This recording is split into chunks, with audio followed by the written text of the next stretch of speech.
Great drummers, Larnell Lewis, Sarah Thauer, Mark Juliana. They're better than we are. But why? Well, I'm Nate from the 80/20 Drummer, and today I'm honored to be presenting this lesson for Drumeo. If you're watching this video, it's likely you've been playing drums long enough to have some taste, and long enough to realize how much better the greats are than we are. But you're also realizing the stuff you worked on to get you to this level might not take you to the next level. You feel like you've plateaued a little bit, and it can feel like there's so much to focus on. But first, let's address an elephant in the room. Isn't it just chops? I mean, talk to 10 drummers on the street, and I bet you're gonna get the same answer why they think great drummers are better than we are. Chops. Talent. It's his chops. He's born with it. He's really fast. Look, some people are just born with it. Speed of his hands. Can't teach that. After all, look at Larnell.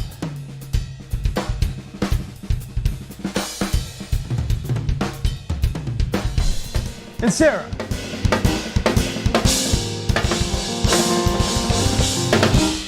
We can't do that. Maybe we need to start doing finger strengthening exercises and snorting elephant steroids. But just a second. Let me show you some clips of them playing without chops. Here's one of Larnell.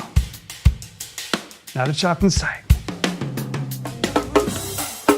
And here's one of Sarah. Just straight grooving. My favorite example is this clip of Thomas Pridgeon.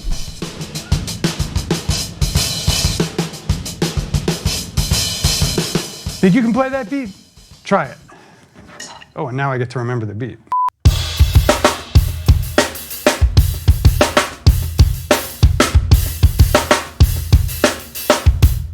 Record that on an iPhone or a smartphone because it's unflattering audio. But actually, they already did that for you because Thomas wasn't the only drummer there that day. There was another drummer, an average drummer like us.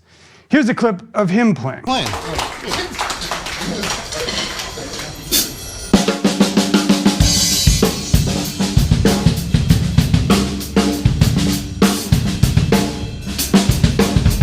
And then Thomas jumps in again.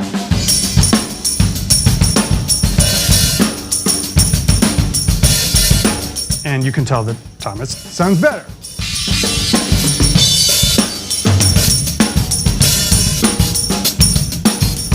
The difference between how Thomas sounds and how this perfectly decent average drummer sounds illustrates exactly what I'm going to show you today. And here we go. The parking space. In what level of detail are you hearing where you place your notes around the beat? This is an analogy I like to use because there's a spot in the dead center of the beat where you can park a kick drum note or a rim shot.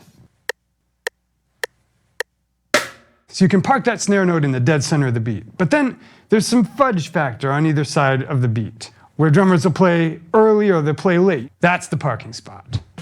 Your snare note is narrow, so it's like a motorcycle. But the beat, especially when you're playing with instruments with sustain, like bass guitar or guitar, is wide. So it's like parking a motorcycle in a parking spot. There's the dead center of the beat, and then there's a little margin on either side. For an average or intermediate drummer, it's like having a really big motorcycle in a really small spot.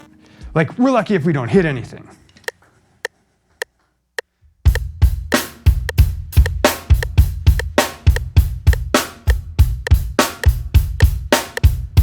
Right? I'm all over the place, just trying to find the beat. Sort of like you had a gigantic motorcycle and you're trying to play it in the center of the beat. So a more advanced player will have a smaller motorcycle.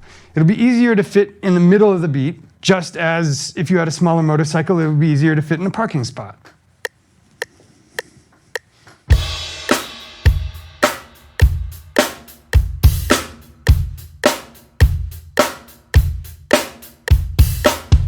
Now, I hope that sounds good, but I bet it's not as good as Steve Jordan.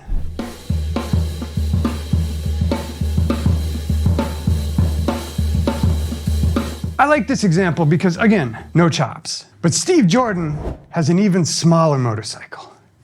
Like, if you could see in 3-bit, you can play in the center, you can play a little early, a little late. He can see in like 16-bit. He can be 1/16 early or 3/16 late. What are you trying to tell me? That I can dodge bullets? No, Neo. I'm trying to tell you that when you're ready, you won't have to. So, how do we fix this? I'm going to give you 2 crazy metronome placements, meaning we're not just practicing with the metronome on the downbeats. So the first metronome exercise I'm going to recommend for you guys is 16th note offbeats. And what that means is you're going to go ahead and set your metronome on 8s, like 1 and 2 and 3 and 4 and, but you're going to shift where your ear hears it to 1 E and a, 2 E and a, 3 E and a, 4 E and a.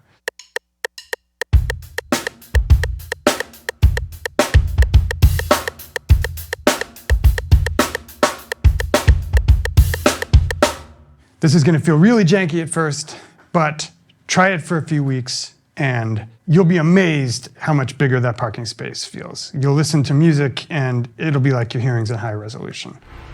I know Kung Fu. Next exercise, first and last 16ths.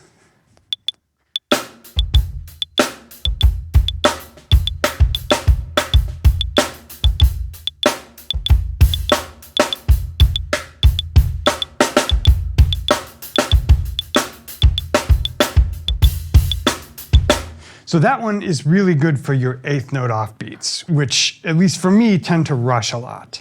Finally, turn the metronome off and just play.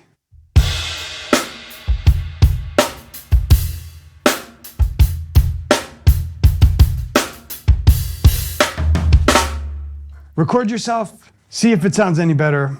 Practice this metronome stuff for a few more weeks, record yourself again, etc., etc.